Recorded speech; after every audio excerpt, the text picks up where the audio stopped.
Most of the time, guys are most likely to receive a concussion. However, in certain sports like soccer, girls are more likely to receive one. In general, though, any athlete or person who has had one is at danger of receiving a concussion. But what exactly is a concussion? Also, how do they occur? I'm Jessica, and I'm here to talk with Miss White and Coach Marsh for more on this topic. Miss White is a nurse practitioner at Partnership for Health, Valdosta. Could you explain to us what a concussion is? A concussion is any time the head is shaken inside of the brain. So anytime the brain is shaken inside of the head. Any force that causes the brain to vibrate within the skull can cause damage. What are some common signs and symptoms of a concussion? A concussion can show no symptoms at all, or can show some really vague symptoms like mild memory loss, some confusion. It can be something as small as forgetting to close the door when you know you're going to let the dogs out. Just something really vague.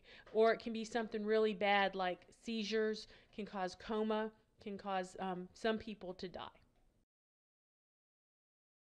What's the typical protocol if one of your players receives a concussion while playing? Well, we won't know if the player has a concussion, but if a player shows concussion-like symptoms, we'll make sure that we get them checked out by a medical expert before they do any more activity dealing with the game. What do you think someone should do if they have one? I think if someone knows that they have a concussion, they ought to seek medical attention. Number one, I mean they got different things they'll do. They'll check for dehydration. They'll give them a CAT scan uh, just to make sure that there's no bleeding on the brain.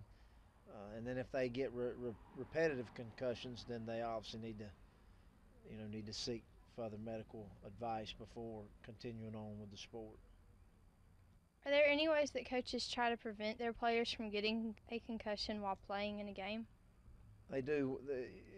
Concussions are mainly caused from repetitive hits or blows to the head.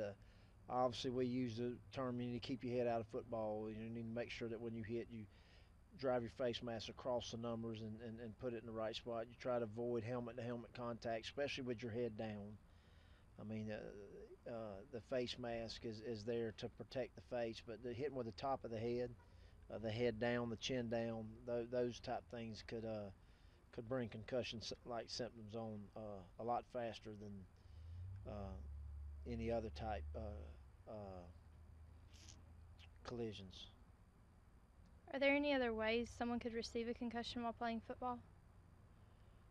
I think it's mainly from just activity involving collisions. I guess they could. You could fall on the back of your head. We had one kid went up for a pass one time and fell and landed with his head on hit the grass, and he had concussion-like symptoms. So there's other ways other than just the collisions of the game, but it's usually some type of blow to the head being caused by another player, the ground, and the ground does cause a lot of concussions. But those are some other ways other than the collisions.